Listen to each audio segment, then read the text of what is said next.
नमस्कार, स्वागत है आप सभी का। आई होप आप सभी की जो परीक्षा है बहुत ही शानदार हुई होगी। तो आज हम 4th ग्रेड की जो इंग्लिश सब्जेक्ट से रिलेटेड जो भी क्वेश्चन आपकी परीक्षा में आए थे पूरी 6 शिफ्टों में उनको सोल्व करेंगे और आप है जो अपने आंसर है उनका मिलान कर लीजिए। तो चलो अपन शुरू करते हैं। 19 तारीख की फर्स्ट शिफ्ट का पेपर शुरू करते हैं। चलिए, which of the following is correct है।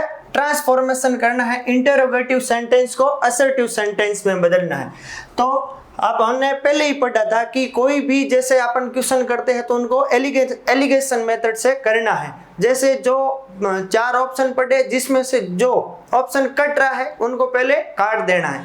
तो क्वेश्चन है isn't virtue is oven reward, तो इसको असर्टिव सेंटेंस में बदलना है। तो सबसे पहले देख लो जो इंटरोगेटिव है जिसमें नोट लगे उनको पहले काट दो क्योंकि इंटरोगेटिव पूछा नहीं है। तो virtue is not it's oven reward ये काट देना है। वर्च्यू इज रिवार्डिंग ये होगा नहीं। और वर्च्यू मे बी से कोई रिलेटेड नहीं है। ऑप्शन नंबर अपना है वो 1 राइट होगा। असर्टिव सेंटेंस है वर्च्यू इट्स ओवन रिवार्ड। चलिए नेक्स्ट क्वेश्चन देखते हैं।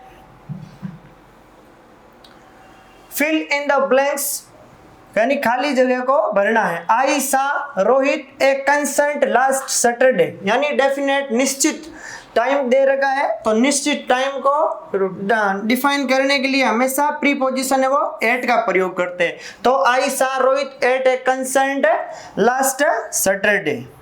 चलिए नेक्स्ट क्वेश्चन पे। तो एप्रोप्रिएट आंसर देना है इसमें।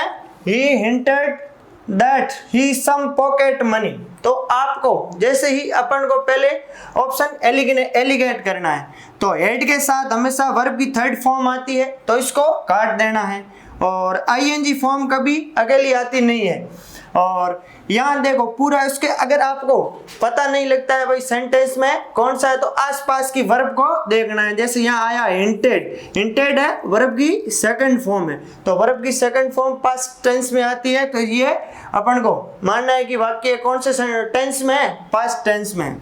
तो पास्ट टेंस की बात हो रही है तो यहाँ वांट आएगा नहीं, वांटेड का प्रयोग होगा। He hinted that he wanted some pocket money. चलिए नेक्स्ट देखते हैं।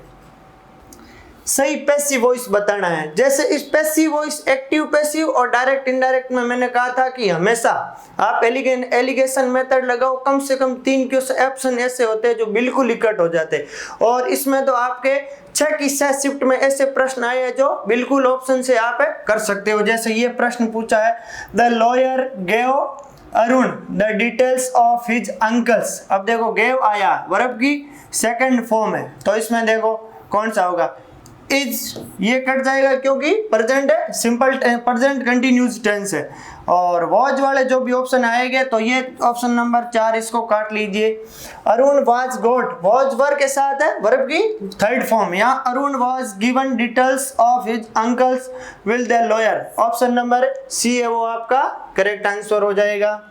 नेक्स्ट देखिए, असर्टिव सेंटेंस को एक्सक्लेमेटरी सेंटेंस में बदलना है। तो सबसे पहले जिसमें एक्सक्लेमेशन साइन नहीं लगे हैं उनको पहले ही अपन एलिमिनेट कर देते हैं। जैसे एक्सक्लेमेटरी सेंटेंस में बदलना है तो चारों में से देखो ये इंटरोगेटिव का है तो इसको पहले ही काट लीजिए क्योंकि जैसे एक ऑप्शन कटा तो पीछे अपन को लगेगा कि हाँ हमने को तीनों में से एक ही चयन करना है। तो इट लुक्स वेरी ऑड, प्रश्न है इट लुक्स वेरी ऑड, इसको एक्सक्लेमेटरी सेंटेंस में बदलना है तो इसमें एक्सक्लेमेशन साइन है नहीं तो ये भी कट गया। और ऑड इट इज ये होगा नहीं, ऑप्शन नंबर आपका ए राइट होगा। How odd it looks. चलिए नेक्स्ट क्वेश्चन देखते हैं। तो करेक्ट पंक्चुएशन का यूज करना है अपने को। पहला है नारायण सिंह, या ये जो साइन है वो गलत दे रखा है तो इसमें ऑप्शन नंबर है वो आपका Narayan Singh my coach will teach me new football techniques, option number है डी आपका राइट आंसर हो जाएगा।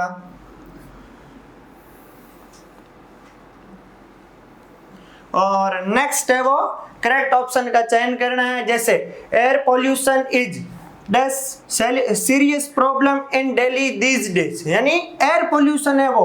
वैसे तो दिल्ली में बहुत सारी जो प्रॉब्लम है, लेकिन यहाँ केवल एक फिक्स पूछा है कि भाई एयर पोल्यूशन, तो एक है एयर पोल्यूशन इज ए, कौन सा आर्टिकल लगेगा, ए का प्रयोग होगा, क्योंकि एयर पोल्यूशन एक है सीरियस प्रॉब्लम है इन दिल्ली में। नेक्स्ट क्वेश्चन देखो,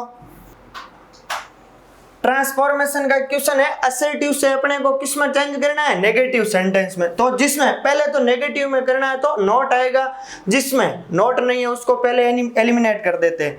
I will be happy more than now, इसको पहले एलिमिनेट कर दो। क्वेश्चन है I am happy with what I am earning now, यानी मैं खुश हूं जो मैं अभी जो भी मैं अभी अर्निंग कर रहा हूं वर्तमान में, नाउ यानी अब। तो इसमें देखो ऑप्शन सी है वो एलिमिनेट हो गया। और I am not happy with what I am, पहले इसको छोड़ देते। ऑप्शन एक देखो, I am happy, I am not earning now, not earning की कोई बात हो रही नहीं, जो भी मैं कमाता हूं उससे मैं खुश हूं, ये से पूछा गया है। तो ऑप्शन नंबर बी देखो, आई एम नॉट हैप्पी, इसमें दोनों में नोट आया, तो दोनों में नोट है वो इसको गलत कर देंगे। ऑप्शन नंबर अपना डी राइट है, आई एम नॉट हैप्पी यानी मैं खुश नहीं हूं, what I am earning now, जो भी मैं अर्निंग कर रहा हूं उसमें। नेक्स्ट क्वेश्चन पूछा है मेमो, उसको मेमो का अर्थ क्या होता है, मेमो का पहले ही आपने कई बार पढ़ा, मेमो यानी क्या होता है, मेमोरेंडम, मेमोरेंडम से बना यानी ज्ञापन।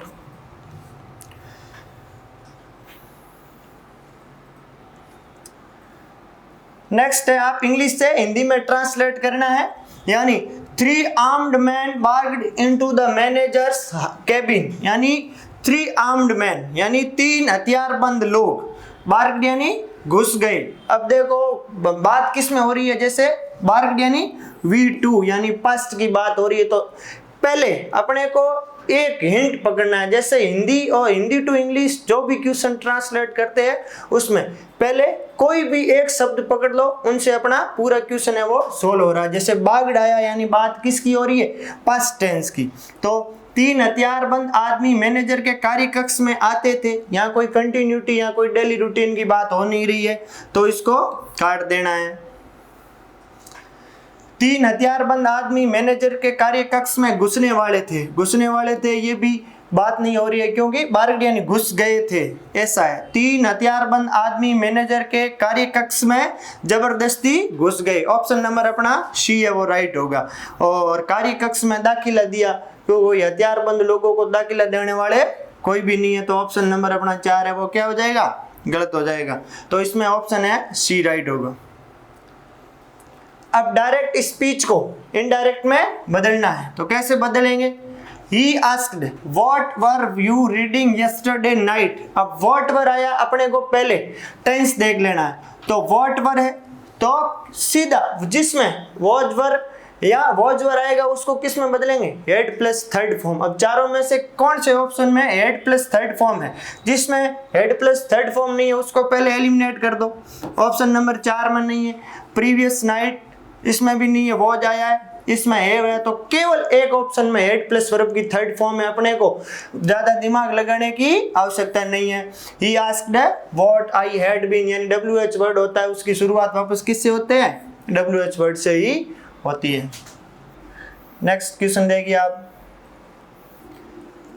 ट्रांसलेट करना है, मेरे विचार से तुम्हें यहाँ जल्द से जल्द आ जाना चाहिए। अब जल्द से जल्द आ जाना चाहिए तो इसमें कौन सा होगा, देखो I think so you come quickly to here, हम सो यहाँ गलत है क्योंकि इसलिए सो का अर्थ होता है, इसलिए तो इसमें इनको पहले एलिमिनेट कर दो। आई थिंक दैट यू शुड, अब चाहिए का अर्थ होता है, चाहिए के अर्थ में हमेशा शुड का प्रयोग होता है, तो I think that you should come here as soon as possible, इसमें क्या होगा, एज सून एज पॉसिबल।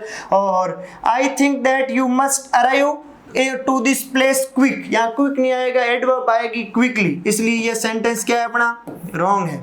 और इन माई थिंकिंग ये भी क्या है, गलत है, तो ऑप्शन नंबर है वो बी अपना है वो राइट है।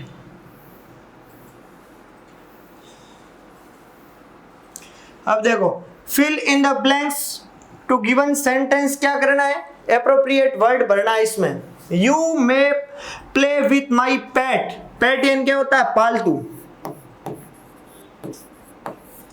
अब पालतू, पालतू क्या होता है इसमें देखो, डेर, डेर का अर्थ होता है हिम्मत, और डायर, डायर एक एडजेक्टिव वर्ड है, यहाँ आएगा नहीं। और डियर, DWR, डियर यानी क्या होता है, हिरण। तो पेट क्या है, पालतू हिरण, इसमें आएगा DWR।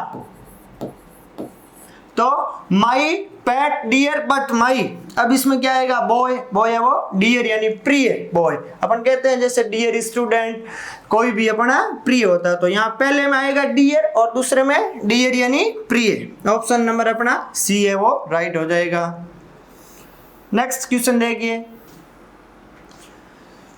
एप्रोप्रिएट क्या ऑप्शन भरना है, एडल्ट्स यानी प्लूरल है, adults know how to conduct themselves in public place.